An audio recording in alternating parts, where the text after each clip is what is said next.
আসসালামু আলাইকুম সবাইকে, আশা করি সবাই ভালো আছেন। বেশ উত্তেজিত আমি। আজকে শুক্রবার, আজকে একটা ছুটির দিন।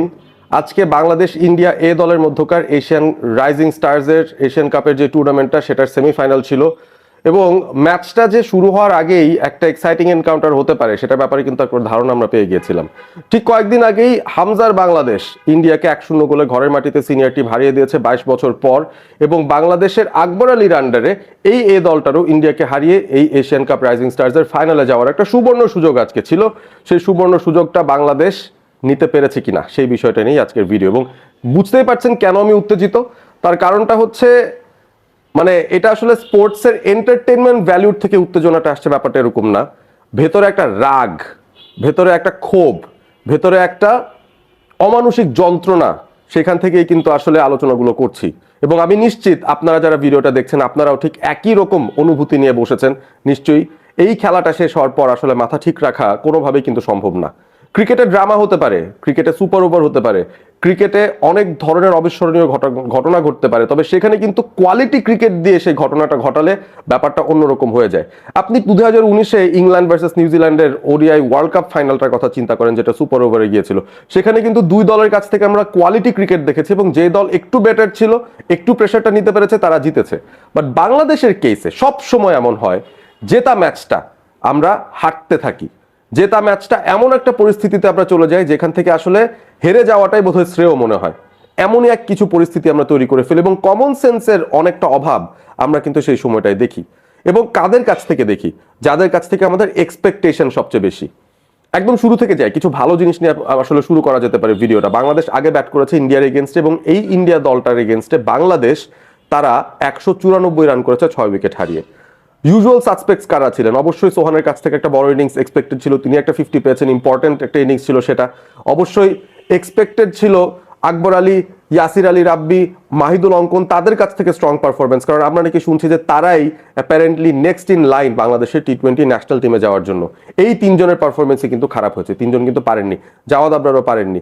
দিন শেষে আমাদের নির্ভর করতে হয়েছে মেহরবের ওপর, এস এম মেহরব, যার ব্যাটিংটা নিয়ে গত ম্যাচেও আমরা কমপ্লেন করছিলাম। ইয়াসির আলীকে সাথে নিয়ে তিনি গ্রুপ পর্বের শেষ ম্যাচে শ্রীলঙ্কার এগেনস্টে ফিনিশিংটা করে দিতে পারেনি, বাংলাদেশ 6 রানে হেরেছিল সেই ম্যাচ। সেই এস এম মেহরব তিনি শেষ দিকে একটা ঝড়ো নক খেলেছেন বলে বাংলাদেশ একটা ভালো টোটাল দাঁড় করেছিল 194 ফর 6। অবশ্যই বোলারদের জন্য একটা ভালো সিচুয়েশন তারা তৈরি করেছে, তবে সেটা one half of the story. গল্প তো সেখানে শেষ হয়নি, গল্পটা সেখানে মাত্র শুরু হয়েছিল বাংলাদেশের এই ম্যাচটায়। ইন্ডিয়া যখন ব্যাট করতে নেমেছে, অবভিয়াসলি তাদের সবচেয়ে বড় যে অস্ত্র সূর্যবংশী, তার উইকেটটা পাওয়ার আগ পর্যন্ত মনে হচ্ছিল বাংলাদেশ বোধহয় ম্যাচে টিকে থাকতে পারবে না, কারণ পাওয়ার প্লের ভেতরে দুই ওপেনার মিলে দারুণ একটা সূচনা ইন্ডিয়াকে এনে দিয়েছেন, ঠিক যেটা দরকার ওরকম বড় একটা স্কোর চেস করার জন্য। তবে সূর্যবংশীর উইকেটটা তুলেছেন আবারও বুদ্ধিদীপ্ত বোলিং করে সাকলাইন। সাকলাইনের পারফরমেন্স নিয়ে আপনি নিশ্চয়ই ভালো অনুভব করবেন, কারণ সাকলাইন এই টুর্নামেন্টে আমার কাছে মনে হয় one of the rare finds. তার নাম কিন্তু খুব একটা শোনা যায়নি, তবে এই টুর্নামেন্টের মধ্য দিয়ে তিনি নিজের পারফরমেন্স দিয়ে জানান দিয়েছেন বাংলাদেশের টি20 পাইপলাইনে তিনি অন্তত থাকার যোগ্যতা রাখেন। ভালো বোলিং করেছেন এই দুরূহ কন্ডিশনেও, এবং সূর্যবংশীর উইকেটটাও তিনি তুলে নিয়েছেন, ইম্পর্টেন্ট একটা উইকেট ছিল সেটা। যাই হোক, ফিরে আসি ম্যাচের ভেতরে। আবারও উইকেটটা পাওয়া হয়ে গেছে, ইন্ডিয়াকে চাপে রাখা গেছে, ইন্ডিয়ার উইকেট ফেলে দেওয়া সম্ভব হয়েছে এবং এমন একটা পরিস্থিতি লাস্টে তৈরি হয়েছিল যে 3 ওভারে 31 রান লাগে।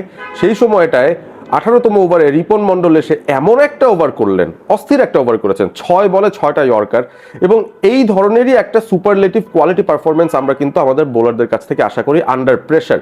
সো তিনি যে ওভারটা করেছেন এতটাই অসাধারণ ছিল যে শেষ 2 ওভারে ইন্ডিয়ার জন্য কিন্তু 25 রানের একটা সমীকরণ হয়ে গিয়েছিল এবং শেষ ওভারে 16 রানের একটা সমীকরণে এসে পৌঁছে যায়। শেষ পর্যন্ত সেই ওভারটা করতে আসেন স্পিনার রাকিবুল, কারণ আবু হায়দার রনি 3 ওভারে 44 রান দেওয়ার পর তার উপর কিন্তু আর আস্থা রাখতে পারেননি। শেষ পর্যন্ত আকবর আলী শেষ ওভারটা একটা স্পিনারকে দিয়েছেন, যেটা একটা ঝুঁকিপূর্ণ ব্যাপার ছিল, এবং সেই 16 রান বাংলাদেশ ডিফেন্ড করে ফেলতে পারত। কোন কোন জায়গায় বাংলাদেশ আজকে তাদের দুর্বল মেন্টালিটি দেখিয়েছে একটু হিসেব করে পড়ে পড়ে শোনাতে চাই, কারণ তাহলেই একটা বেটার আইডিয়া পাওয়া যাবে যে কোন জায়গা থেকে বাংলাদেশ আসলে ম্যাচটা প্রায় হারতে নিয়েছিল। ইমাজিন করেন বাংলাদেশ একটা ভালো অবস্থায় রয়েছে, ভারতের ব্যাটার প্রিয়াংশ তিনি ভালো ব্যাট করছিলেন, ইয়াসির আলী রাব্বি তার ক্যাচ ফেলে দিয়েছেন, একটু পরে জিতেশের ক্যাচও ইয়াসির আলী রাব্বি মিস করেছেন। তারপর আবু হায়দার রনি এমনই একটা ওভার করে বসলেন যেটাতে ম্যাচের মোমেন্টাম প্রায় চেঞ্জ হয়ে যাচ্ছিল এবং বাংলাদেশের হাতে থাকা ম্যাচ হাত থেকে বেরিয়ে যাচ্ছে। এবং তারপর ইয়াসির আলী রাব্বি দুটো ক্যাচ ড্রপ করেছেন, তারপরে 2 ওভারে 25 রান লাগে। এই সিচুয়েশনের মধ্যে আকবর আলী উইকেটের পেছনে একটা সহজ ক্যাচ ড্রপ করেছেন, সেই ক্যাচটা ধরলে হয়তো ম্যাচের চেহারা সেখানেই বদলে যেতে পারতো। ওয়েল, সেটাও হয়নি। আরও একটা দুর্বল মানসিকতার প্রমাণ বাংলাদেশের এমন একজন ক্রিকেটার দিয়েছেন যার উপর আমরা ভরসা করছি যে তিনি নাকি আমাদেরকে ক্যাপ্টেন্সি দিয়ে বড় বড় ট্রফি জেতাবেন। এই সিচুয়েশনে এসে তিনি কিভাবে এই ধরনের একটা ক্যাচ ড্রপ করেন আমি জানি না। ইয়াসির আলী রাব্বিও কিন্তু ড্রপ করেছেন, বাই দ্য ওয়ে। জিশান আলমও একটা ক্যাচ ড্রপ করেছেন, এবং সেই জায়গাটায় তিনি ক্যাচটা ধরতে পারলে ডেফিনেটলি কাজের কাজটা সেখানে হয়ে যেত। পারেননি, মানে ম্যাচটা ক্লোজ হতেই হবে, ম্যাচটা ক্লোজ হতেই হবে। এবং তারপর তো সবচেয়ে অদ্ভুত ঘটনাটা ঘটলো, 1 বলে 4 রান লাগে। রাকিবুল কিন্তু ওভারটা ভালো করছিলেন, একেবারে শেষ ওভারটা। ওই এক বল থেকে যখন 4 প্রয়োজন, সেই সময়টায় রাকিবুল একটা ভালো বল করেছেন, ব্যাটার একটা শট খেলেছেন লং অনের দিকে, যেটা কিনা কোনোভাবেই তো 4 হবে না, দৌড়ে ব্যাটাররা 4 নিতে পারবেন না। সর্বোচ্চ একটা রান বা দুটো রান যদি চান্স নিয়ে নিতে পারেন, সেই দ্বিতীয় রানের জন্যই ব্যাটাররা ছুটছিলেন। এবং লং অন থেকে একটা থ্রো এসেছে আকবর আলীর কাছে। কোনো এক অদ্ভুত কারণে আকবর আলী ভাবলেন যে ব্যাটারকে রান আউট করতে হবে। তিনি এতটাই তাড়াহুড়ো করে রান আউটটা করতে গিয়েছেন, স্টাম্প ভাঙার জন্য চেষ্টাটা করেছেন, তার হাত থেকে বল ছুটে গিয়ে ওভার থ্রো থেকে ইন্ডিয়ান ব্যাটাররা তাদের তৃতীয় রানটা নেয় এবং ম্যাচটা টাইড হয়ে যায়।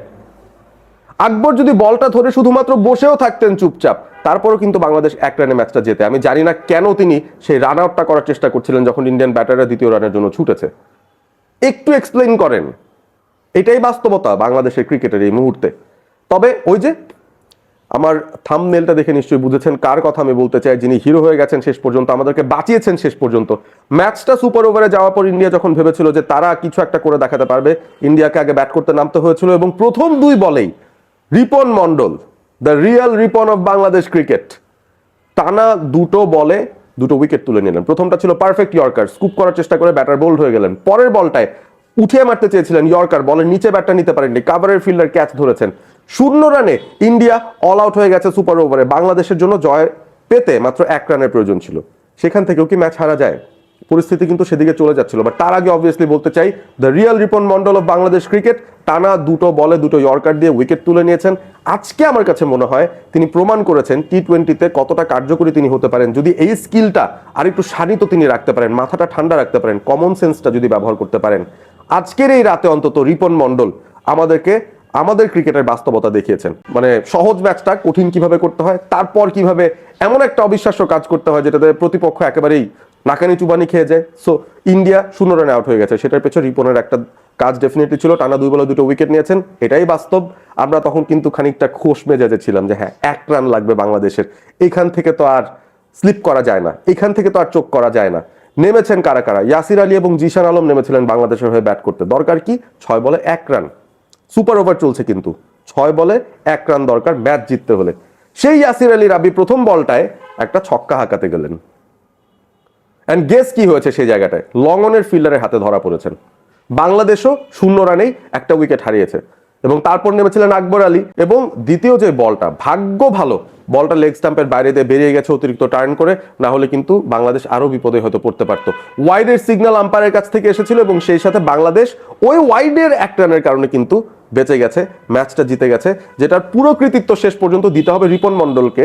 কারণ অস্বাভাবিক লেভেলের কমন সেন্সের অভাবকে পূরণ করার জন্য আপনার অস্বাভাবিক লেভেলের ভালো কিছু করতে হতো এই ম্যাচটা জেতার জন্য। যে কাজটা এস.এম. মেহরব ব্যাট হাতে করেছেন, বল হাতেও 4 ওভারে 35 রান দিয়েছেন, উইচ ওয়াজ নট ব্যাড। এবং রিপন মন্ডল স্পেসিফিক্যালি আমার মনে হয় ম্যাচটা তিনি জিতিয়ে দিয়েছেন আমাদেরকে সুপার ওভারে। শেষ পর্যন্ত খুব সহজ একটা ম্যাচ, যেটা হয়তো আমরা আরো অনেক আগে সিলগালা করে ফেলতে পারতাম, জাস্ট বেসিক কমন সেন্স ধরে রাখতে পারলে, ক্যাচগুলো যদি ধরতে পারতাম। যে কোনো একটা 4টা ক্যাচের মিসের গল্প বললাম, এরপর আকবর আলীর ওই রান আউট সেই ঘটনাটাও বললাম। এতগুলো ভুল করার পরও বাংলাদেশ যে কিভাবে ফাইনালে গিয়েছে আমি জানি না। ফাইনালে প্রতিপক্ষ যেই হোক না কেন, শ্রীলঙ্কা কিংবা পাকিস্তান, এই ভুলগুলোর কাছাকাছি কোনো ভুলও যদি বাংলাদেশ করে, সেই ম্যাচ আমার মনে হয় না তারা জিততে পারবে। এবং এটা একটা বিশাল বড় লার্নিং লেসনও বটে। ইয়াসির আলীদের উপর আমরা ইনভেস্ট করছি, আকবর আলীদের মতো প্লেয়ারদের উপর আমরা ইনভেস্ট করছি, অঙ্কনদের উপর আমরা ইনভেস্ট করছি, তাদের কাছ থেকেই আমরা বেস্ট পারফরমেন্স আশা করছি, কারণ তারা এই এ দলের সিনিয়র মেম্বার। তাদেরকেই নেয়ার কথা ন্যাশনাল টিমের সামনের দিনে। তারা কি সেখানে গিয়ে এরকম চোখ করবেন? সেই চোকিং এর কালচারটাকে আবারও কন্টিনিউ করে নিয়ে যাবেন, নতুন একটা লেগেসি তৈরি করবেন তারা? অদ্ভুত একটা ম্যাচ দেখলাম।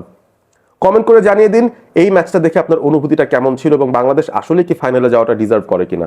আমার মনে হয় ডিজার্ভ করে, কারণ রিপন মন্ডল সুপার ওভারে যা করেছেন, সাধারণত টি-20 ম্যাচে কিন্তু আমরা এটা দেখি না যে 2 বলে 2 উইকেট তিনি তুলেছেন এবং অসম্ভব ভালো বল করেছেন রিপন মন্ডল। আজকে দারুণ রিদমে ছিলেন। আশা করবো রিপন মন্ডল অন্তত তার এই ফর্মটা বজায় রাখুক এবং বাংলাদেশের বাদবাকি যত ক্রিকেটাররা রয়েছেন এই দলটায় যারা ব্লান্ডারের পর ব্লান্ডার করেছেন এই একই ম্যাচে, জেতা ম্যাচটা যারা প্রায় হারিয়ে দিচ্ছিলেন, সেই সিনিয়র মেম্বাররা একটুখানি আয়নায় তাকাবেন, একটু চিন্তা করবেন, আপনাদের বাস্তবতাটা বুঝে নেবেন।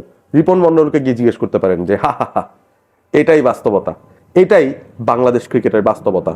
কমন সেন্সের অভাব।